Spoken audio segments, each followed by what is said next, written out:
வாங்கம்மா கொடுங்க.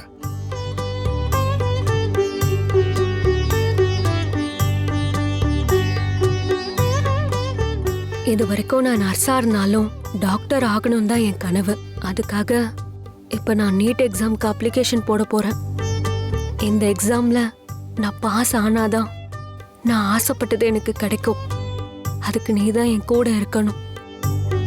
அதே மாதிரி என்னோட படிப்புக்கு உதவியா இருந்த ரமா மேடமும் இப்ப கோமாவில் இருக்காங்க. அவங்களும் சீக்கிரம் கண்முழிச்சு வரணும். இதை நான் எனக்கு உதவி கிடைக்கணுங்கிற சுயநலத்துக்காக கேட்கல, அவங்க நல்ல மனசுக்காக கேட்கிறேன். இது எல்லாத்தையும் நீதாம்மா சரி பண்ணி தரணும். இந்தாங்கம்மா.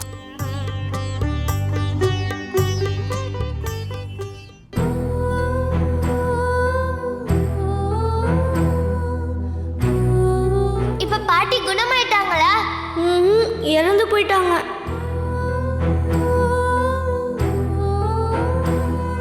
சொல்லுங்கம்மா, அர்ச்சனை யார் என்னோட பேருக்கு? பொண்ணு பேரு திவ்யா, விருச்சக ராசி, கேட்டை நட்சத்திரம். சரி, அந்த பேருக்கு அர்ச்சனை பண்ணிருங்க.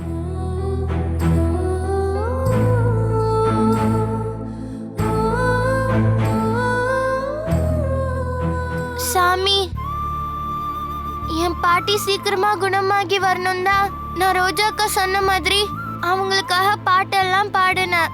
ஆனா மனம் இப்படி சொன்னதுல இருந்து எனக்கு ரொம்ப பயமா இருக்கு சாமி.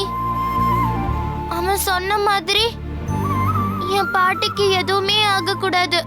அவங்க சீக்கிரமா கண் முழிக்கணும். அதுக்காக தான் உங்ககிட்ட வேண்டிக்கலான்னு நான் கோயிலுக்கு வந்திருக்கேன்.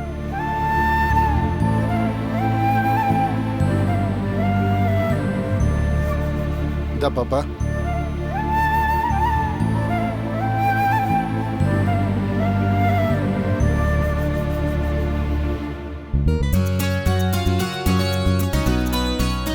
பவி,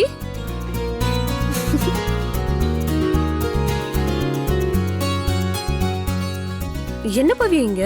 அதுவா, நீங்க சொன்னீங்கல்ல பாட்டிக்கு பிடிச்சதெல்லாம் செஞ்சா அவங்க சீக்கிரமா கண் முழிச்சிடுவாங்கன்னு. ஆமா. ஆனா என் ஃப்ரெண்டு மனோ அது மட்டும் செஞ்சா பத்தாது, அவங்க பாட்டிக்கு அதெல்லாம் செஞ்சு பொழைக்கலன்னு சொன்னான். அதான் எனக்கு ரொம்ப பயமாயிடுச்சு. அதான் சாமி கிட்ட வந்து வேண்டிக்கலான்னு வந்த. நீ சரியான இடத்துக்கு தான் வந்திருக்க பவி. மருந்து மாத்திரையெல்லாம் தாண்டி சாமிக்குன்னு ஒரு தனி சக்தி இருக்கு. மெடிக்கல் மிராக்கல்னு ஒரு வார்த்தைய ஹாஸ்பிட்டல்ல சொல்லுவாங்க. அப்படின்னா மனுஷங்களை மீறின ஒரு சக்தி இருக்குன்னு அர்த்தம். அததான் கடவுள் சக்தின்னு சொல்லுவாங்க. அப்படி நாம கடவுள்கிட்ட வேண்டிக்கிறது கூட நாம நினைச்சது நடக்க உதவியா இருக்கும். அதுவும் இந்த கோயில் அம்மன் ரொம்ப சக்தி வாய்ந்த அம்மன். இந்த அம்மன் கிட்ட வேண்டிக்கிட்டு உழவார பணி செஞ்சா அவங்க வேண்டினது நடக்கும்ன்ற ஒரு நம்பிக்கை. உழவார பணியா? அப்படின்னா? அப்படின்னா சாமிக்கு வேண்டிக்கிட்டு ஒரு நாள் ஃபுல்லா விரதம் இருந்து கோயில்ல எல்லா வேலையும் செய்யணும். அப்படி செஞ்சா பாட்டி கண்டிப்பா கண் முழிச்சிருவாங்களா? அதுதான் நம்பிக்கை. நீயும் செஞ்சு பாரு, அது கண்டிப்பா நடக்கும். ஏன், எனக்கே கூட +2ல நல்ல மார்க் வாங்கணும்னு இதே கோயில்ல பணி செஞ்சேன். நானும் அதுக்கேத்த மாதிரி நல்லாவும் படிச்சேன். நான் வேண்டினதும் நடந்துச்சு. சரிக்கா, அப்படின்னா நானும் நாளைக்கு ஃபுல்லா விரதம் இருந்து நீங்க சொன்ன மாதிரி கோயில் வேலைலாம் செய்யறேன். எனக்கு பாட்டி கண் முழிச்சு வந்தாலே போதும். கவலையே படாத. உன் நல்ல மனசுக்காகவே உன் வேண்டுதலை சாமி கண்டிப்பா நிறைவேற்றும். சரியா? இப்ப வா போலாம். ம்.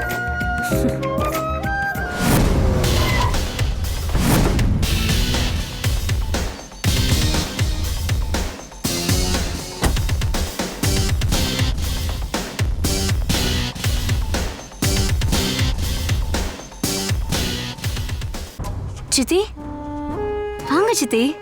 என்ன சொல்லாம கொள்ளாம வீட்டுக்கே வந்துட்டீங்க? ஏன், நான் வரக்கூடாதா என்ன? அப்படியெல்லாம் இல்ல அத்தை.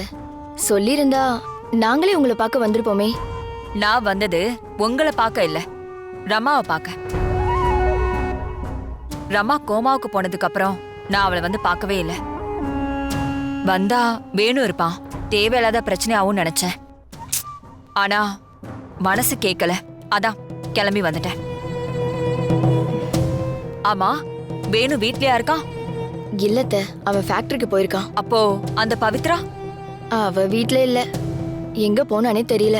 அவ கிடக்குறா. நீங்க மேல போய் அத்தைய பாருங்க. ம், நாங்க காஃபி போட்டு கொண்டு வரோம். ம், சரி. ஜோதி. ம்.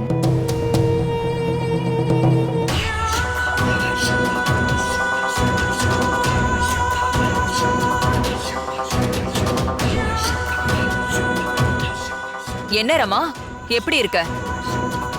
ஆ, சாரி சாரி சாரி சாரி. நீ கோமால இருக்கல்ல, உன்னால பேச கூட முடியாது. பாவம். பரவாயில்ல, நீ பேசலனா என்ன? ம், நான் பேசுறேன். அத நீ கேளு. உன்னை இப்படி பாக்குறதுக்கே எனக்கு ரொம்ப சந்தோஷமா இருக்கு.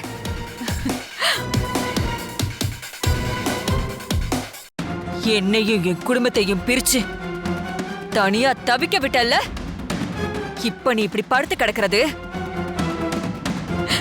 எனக்கு பாதி ஜெயிச்ச மாதிரி தோணுது. ஆனா இது மட்டும் எனக்கு போதாது. நீ இன்னும் நிறைய கஷ்டப்படணும். நான் எப்படி என் குடும்பத்தை பிரிஞ்சு கஷ்டப்படுறேனோ, நீயும் அதே மாதிரி உன் குடும்பத்தை இழந்து அனாதையா நிக்கணும். அதுக்காகவாவது நீ சீக்கிரம் கோமா விட்டு எந்திரிச்சு வரணும். நான் உனக்காக வெயிட்டிங். ஏன்னா நான் ஜெயிக்கிறத நீ சுயநினைவோட வந்து பார்க்கணும். அப்பதான் உனக்கு அது பெரிய வழியா இருக்கும். இன்னும் கொஞ்ச நாள் தான். உன் கம்பெனி, ஃபேக்டரின்னு எல்லாத்தையும் நான் மொத்தமா ஒழிச்சு கட்ட போறேன். அநேகமா நீ கண்ணு முழிச்சு வரப்போ நீ உருவாக்கி வச்ச சாம்ராஜ்யமே தர மட்டுமா ஆய் கிடக்க போகுது.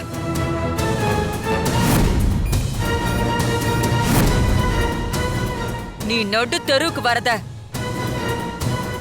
பார்க்கதான் நான் இவ்வளவு நாள் எதிர்பார்த்துட்டு இருக்கேன். அதுல பாதி நடந்துருச்சு. சீக்கிரமே மீதியும் நடக்கும். அதுல இருந்து உன்னை யாராலையும் காப்பாற்ற முடியாது.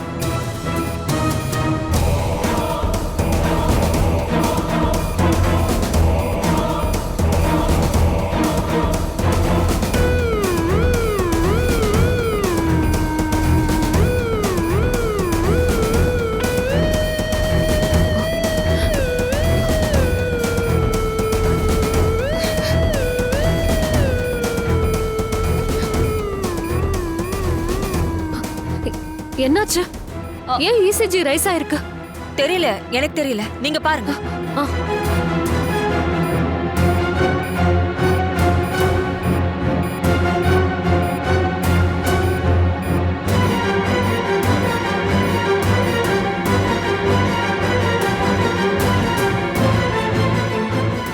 அக்கா, என்னாச்சுக்கா பாட்டிக்கு? ஒன்னும் இல்ல பவி, சும்மா பல்ஸ் மட்டும் ரைஸ் ஆகிருக்கு. நான் பாத்துக்கிறேன்.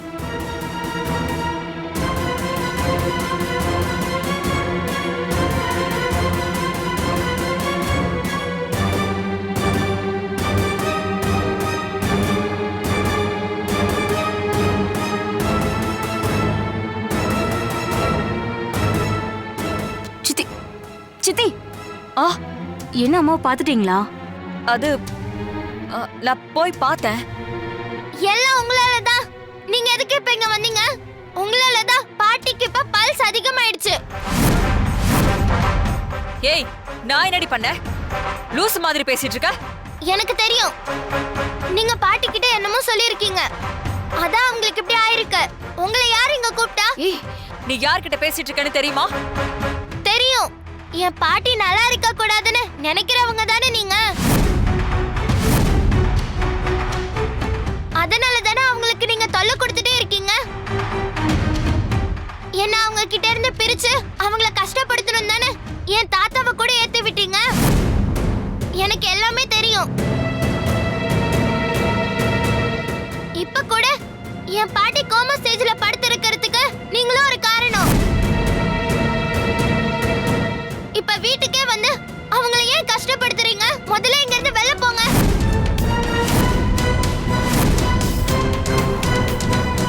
சொல்றேன்ல, போங்க வெளில. என்னடி ரொம்ப ஓவரா பேசுற? உங்ககிட்ட எல்லாம் அப்படிதான் பேசணும். நல்லபடியா பேசுற அளவுக்கு நீங்க ஒண்ணு நல்லவங்க இல்ல. போங்கன்றல. சொல்லிக்கிட்டே இருக்க.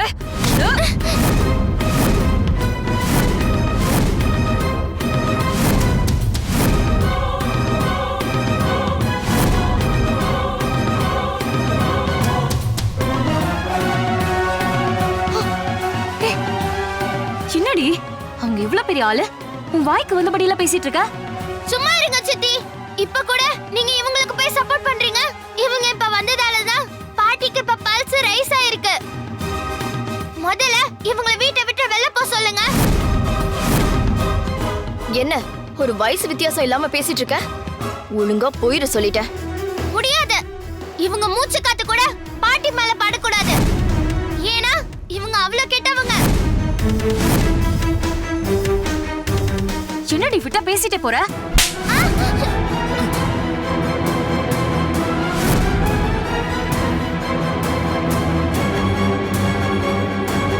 இன்னொரு வார்த்தை பேசின அரைஞ்சு பல்ல உடைச்சிருவேன்.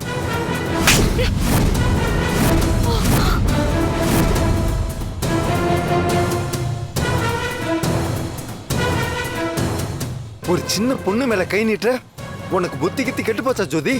ஏய், இப்ப எதுக்குடா இவள அடிச்ச? இவ எதுக்கு முதல்ல பவித்ராவை அடிச்சா? அவ காயத்ரியத்தை எப்படி எல்லாம் பேசினா தெரியுமா உனக்கு? அவ என்ன பேசினான்னு எனக்கு தெரியாது. ஆனா கரெக்டா தான் பேசியிருப்பா. அதுக்காக அவளை கை நீட்டி அடிப்பீங்களா? அப்போ அவளை அடிச்சா நீ திரும்ப இவள அடிப்பியா? ஆமா, அடிப்பேன். என்னடா ஆமா? அவ என்ன ஓம் பொண்ணா? ஆமா, என் பொண்ணுதான். இப்ப என்ன அதுக்கு?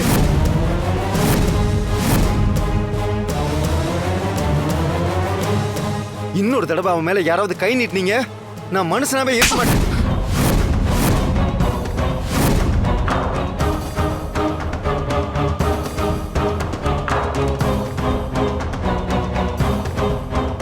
இவ ஒரு ஆளுன்னு அவளுக்கு சப்போர்ட் பண்ணி என்னையே எதிர்த்து பேசுறியா நீ?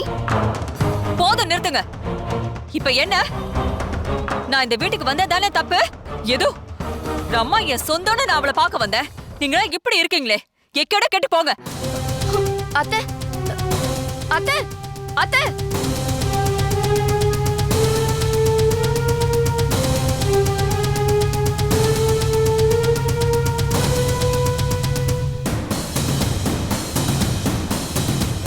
அத்தை, நில்லுங்க அத்தை.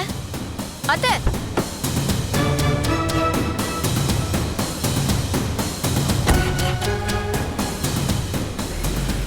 நில்லுங்க அத்தை. அத்தை.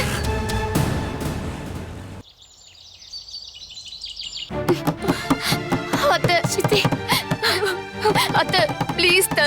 தயவு செஞ்சு கதை தரங்க அத்தை. ப்ளீஸ் த. அத்தை, நீங்க எங்க கிட்ட பேசாம இருக்கிறது எங்களுக்கு ரொம்ப கஷ்டமா இருக்கு அத்தை. வாங்க அத்தை வெளியே.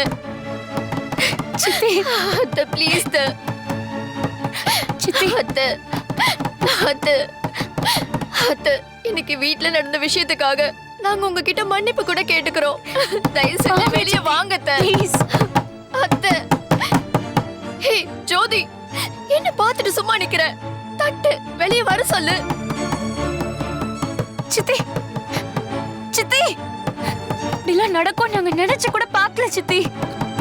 நீங்க வீட்டுக்கு வந்தப்போ அந்த குட்டி பிசாசு வீட்லயே இல்ல சித்தி. கடைசி நேரத்துல வந்து தேவையில்லாத பிரச்சனை பண்ணுவான்னு நாங்க எதிர்பார்க்கல சித்தி. எங்களால முடிஞ்ச அளவுக்கு நாங்க உங்களுக்கு சப்போர்ட்டா தானே இருந்தோம். அப்புறம் ஏன் சித்தி எங்க மேல உங்களுக்கு இவ்ளோ கோவம்? ப்ளீஸ் சித்தி, வெளியில வாங்க சித்தி. எதுவா இருந்தாலும் பேசி தீர்த்துக்கலாம். சார், என்ன சார்? அத்தை கதவே திறக்க மாட்டாங்க. ப்ளீஸ் சார், நீங்களாவது ஏதாவது அத்தை கிட்ட சொல்லுங்க சார், ப்ளீஸ். என்னது நான் சொல்றதா? ஐயோ, மேடம் என்ன மனநிலையில இருக்காங்களோ எனக்கு தெரியாது. இதுல என்ன இழுக்காதீங்க.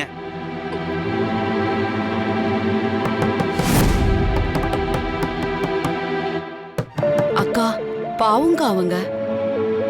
இன்னும் எவ்வளவு நேரம் தான் அவங்கள வெளியிலேயே நிக்க வச்சு கத்த விட்டுட்டு இருப்ப?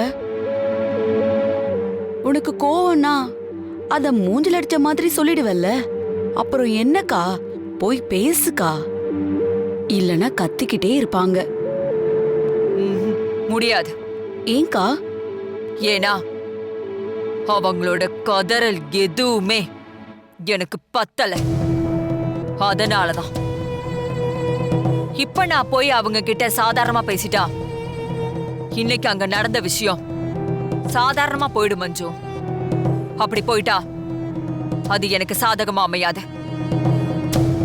1000 தான் எனக்கு சப்போர்ட்டா சரிதா அந்த வேணுவை அரைஞ்சிருந்தாலும் அவன் அவ கூட பிறந்த தம்பி. தம்பியவே அரைஞ்சிட்டோமேன்னு சரிதா யோசிச்சுட்டானா நான் அவமானப்பட்டதெல்லாம் ஒரு விஷயமாவே தெரியாது. அந்த பவித்ராவாலையும் வேணுவாலையும் நான் அவமானப்பட்டுட்டேங்கிற நினைப்பு அவளை உறுத்திக்கிட்டே இருக்கணும். அந்த உறுத்தல் தான் அவங்கள நம்ம பக்கம் இன்னும் உறுதியா நிக்க வைக்கும். ஓஹோ, இதுக்கு இப்படி ஒரு ஆங்கிள் கூட இருக்கா? இத நான் யோசிக்கவே இல்லையேக்கா. அதான் உனக்கும் எனக்கும் உள்ள வித்தியாசம். நாம எதிர்பார்த்த ஒண்ணு நடக்கலனா அதுக்காக வருத்தப்படுறதை விட நமக்கு ஏத்த மாதிரி மாத்திக்கணும். அதான் புத்திசாலித்தனம். போய் அவங்க கிட்ட பேசி அனுப்பி வை. சரிக்கா.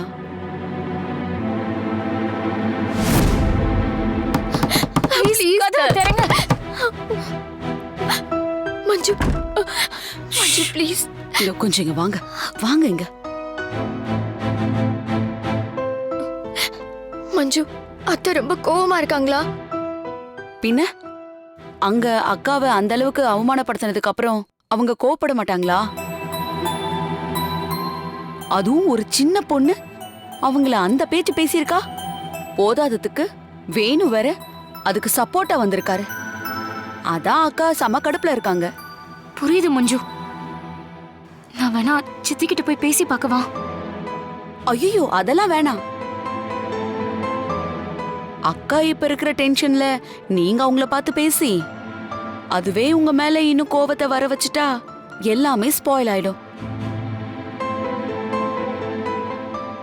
அதுவும் இல்லாம இந்த கடுப்புல உங்க உறவே வேணான்னு சொல்லிட்டு அக்கா சொன்னாங்கன்னா என்ன பண்ணுவீங்க? ஐயோ, அதனாலதான் சொல்றேன், இப்போ நீங்க போய் அக்காவை பார்த்து டிஸ்டர்ப் பண்ணி நடந்ததெல்லாம் மறுபடியும் ஞாபகப்படுத்தாதீங்க. அதான் உங்களுக்கு நல்லது. சரி, இப்போ இப்போ என்னதான் பண்றது? இப்போதைக்கு இத ஆற போடுங்க. அக்கா இந்த மூட் அவுட்ல இருந்து வெளியில வரட்டும், மத்தத அப்புறம் பாத்துக்கலாம். இப்போ நீங்க கிளம்புங்க. சொல்றல, கிளம்புங்க.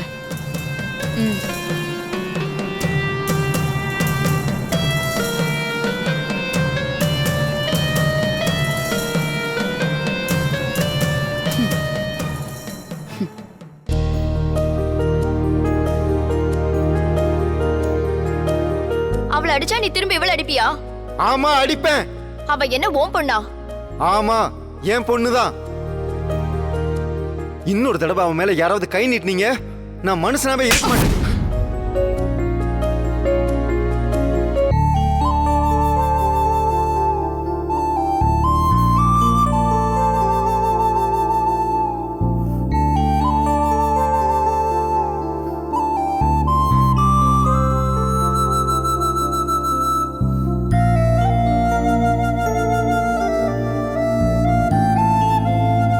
சித்தப்பா,